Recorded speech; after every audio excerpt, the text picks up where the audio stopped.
Salam l'équipe, salam la team des Z, j'espère que vous allez bien. On se retrouve pour débriefer la conférence de presse de Jamel Belmadi qui a eu lieu aujourd'hui en fin de matinée. Donc principe très clair comme d'habitude, j'essaye de vous récapituler la conférence de presse pour ceux qui ne l'ont pas vue en 1 et pour ceux qui auraient oublié certaines choses. On essaye de la récapituler entre 3 et 5 minutes. C'est une vidéo courte, concise et précise où on retient l'essentiel de la conférence de presse. Donc on va partir sur 3 grands axes, d'accord, ces choses les plus importantes qui ont été dites. Donc en 1, on parlera bien évidemment de la Somalie et de la Mozambique, donc du regroupement de ces phases qualificatives de la Coupe du Monde 2026. Il a eu quelques déclarations assez intéressantes sur le sujet. Ensuite, on parlera en 2 de la tactique et des joueurs appelés, sélectionnés, de la concurrence, etc. Et en 3, on parlera brièvement de la jeunesse en Algérie, des joueurs de foot binationaux et aussi locaux, où Belmadi justement parle de ce qui s'est passé avec les joueurs qui ont choisi l'Espagne, etc. à la place de l'Algérie alors qu'ils avaient dit qu'ils viendraient en Algérie. Il a parlé de la formation, etc. Et voilà, on conclura brièvement cette conférence. Mais avant de commencer ces 3 chapitres, on va démarrer tout simplement avec une parole forte de Jamel Belmadi où il a dit: comment on nous parle d'être favori à la CAN alors qu'on est sorti au premier tour? Ça, c'est une stratégie. Je ne fais pas attention à ça.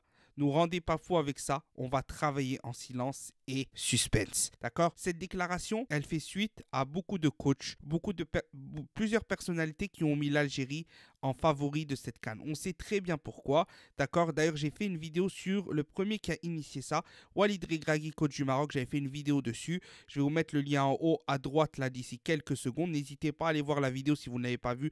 Elle est, je trouve, assez intéressante. Où bien évidemment on dénonçait ça et Belmadi le fait un mois plus tard, donc c'est qu'on avait raison. Tout de suite, on passe justement au premier chapitre, on va dire, de cette vidéo. Somalie-Mozambique. Donc comme vous savez, on affronte entre le 16 et le 19, la Somalie en premier match chez nous et Mozambique chez eux à l'extérieur. Donc, il va falloir être clair. C'est un regroupement, entre guillemets, où Belmadi dit qu'il y a 3 jours entre avec 10 heures de vol d'avion. Donc, il a été très clair dès le début. Le jour même du match face à la Somalie, après ça, quelques temps après, ils prennent l'avion et ils décollent pour arriver tout de suite dans la nuit très tardivement, d'accord, en Mozambique. Il y a 10 heures de vol, on rappelle ça, c'est quelque chose déjà qui n'est pas normal, d'accord. Donc ils vont tout de suite voyager, ils vont arriver le lendemain et il restera donc même pas 17, 18 et le 19 on joue, il restera 2 jours de travail, sachant qu'il y a un décrassage à faire, etc., etc. Donc il a déjà parlé qu'il y aura une rotation d'équipe entre le premier match et le deuxième match parce qu'il va falloir tenir compte de justement ce problème-là. D'accord? Il parle ensuite aussi de la Somalie en disant qu'il n'y a pas de petite équipe, qu'il faut faire attention, etc., etc. Donc voilà, il invite à ne pas sous-estimer l'adversaire, c'est très bien. Et il dit que bien évidemment les 2 matchs seront différents et abordés de différentes façons. On passe tout de suite au chapitre 2. Comme j'ai dit, c'est un résumé bref, rapide et concis pour vous faciliter. Donc, il a parlé un peu de la tactique de l'Algérie. Il a dit que lui, il n'a pas de plan défini. Souvent, on lui reproche. Il a déjà dit, lui, il aimerait jouer d'une façon. Il a une façon en tête qu'il aimerait développer. Mais il ne peut pas la faire. Il n'est pas à Liverpool, il n'est pas à Manchester, comme il l'a dit. Il n'est pas dans un club. Donc, ce n'est pas un travail journalier régulier. D'accord? C'est un travail où il y a des regroupements. Et de ce fait, il s'adapte de manière légère selon l'adversaire, comme par exemple le Sénégal, il va viser le réalisme, c'est-à-dire il sait que ça va être un match équilibré et il veut qu'on soit tranchant devant, donc il va mettre une tactique en place pour être plus tranchant devant et pas forcément faire circuler la balle, etc., etc. Ensuite, il a abordé cette différence entre les dispositifs, le 4-3-3, le 4-2-3-1, le 4-4-2 et tout ça. Il a dit le plus important, retenez que c'est l'animation. L'animation, le plan de jeu, le dispositif, etc. C'est certes important, mais ce qui est important, c'est l'animation. Ce que tu demandes aux joueurs, où tu les places, etc. En façon, quand ils attaquent, quand ils défendent, etc. D'accord? Et là, un peu plus tard, mais moi je vous le regroupe directement avec, il a parlé justement de ce 4-4-2 et il a cité l'exemple est-ce qu'on met Slimani avec Bounjeh, Bounjeh avec Amoura, ou Slimani avec Amoura, Slimani avec Shaibi. Et là, là c'est quelque chose de très intéressant que peu de gens ont retenu dans cette conférence de presse, pourtant c'est important.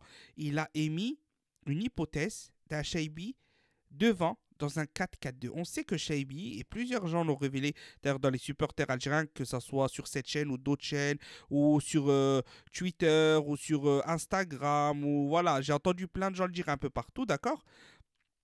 Shaibi est un joueur complet, il peut même jouer 9,5.